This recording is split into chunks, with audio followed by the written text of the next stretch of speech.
रविवारी नवरा केस कापून येतो आणि बायकोला म्हणतो, बघ मी तुझ्यापेक्षा 10 वर्षांनी लहान वाटतो की नाही. हर हुंडणारी बायको उत्तर देते, एकदम टक्कलच करायचे, म्हणजे तुम्हाला पाळण्यात टाकून खेळवले असते. नवरा जेवताना बायकोला म्हणाला, आज पोळ्या करापल्यात. बायकोने वळून नवऱ्याकडे रागाने बघितले. नवरा लगेच बोलला, फार छान लागतायत, कुरुम कुरुम. मास्तर, समजा मी बाजारातून 100 रुपयाचे 7 बांगडे आणले, तर एक बांगडा कसा पडला? बंड्या, पण मास्तर तुम्ही फाटकी पिशवी बाजारात नेताच कशाला?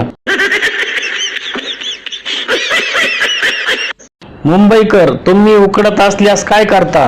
पुणेकर, आम्ही कूलर समोर बसतो. मुंबईकर, तरीही उकडत असेल तर काय करता? पुणेकर, मग आम्ही कूलर चालू करतो.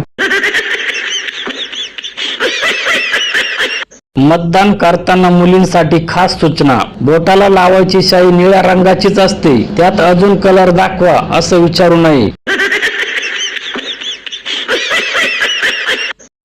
एकदा अमेरिकेत एक विमान वाईट हवामानामुळे डोंगरदऱ्यात भरकटते. वैमानिक सर्व कौशल्य पणाला लावून डोंगरदऱ्यातून आडवे तिडवे कट मारून ते विमान सुखरूप विमानतळावर घेऊन येतो. त्याचा सत्कार केला जातो आणि हे कौशल्य कुठे आत्मसात केलंस असं विचारलं जातं.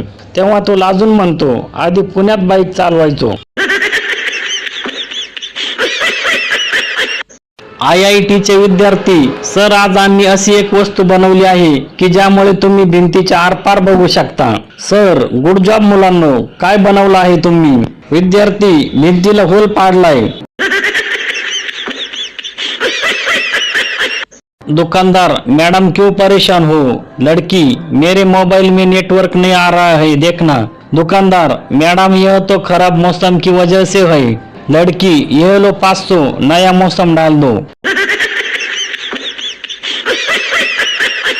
घर जमाई, आज से मैं रोटी नहीं चावल खाऊंगा. ससुर, ऐसा क्यों? घर जमाई, मोहल्ले वाले के ताने सुनकर थक गया हूँ. रोज कहते हैं कि मैं ससुराल वालों की रोटी तोड़ता हूँ. मरीज, ऑपरेशन सही से करना. डॉक्टर, ऐसा क्यों कहा? मरीज, क्योंकि सर्जन और विसर्जन में थोड़ा सा ही फर्क है. यदि ऑपरेशन सही से हो गया तो आप सर्जन, और यदि आपका हाथ हिल गया तो फिर मेरा विसर्जन.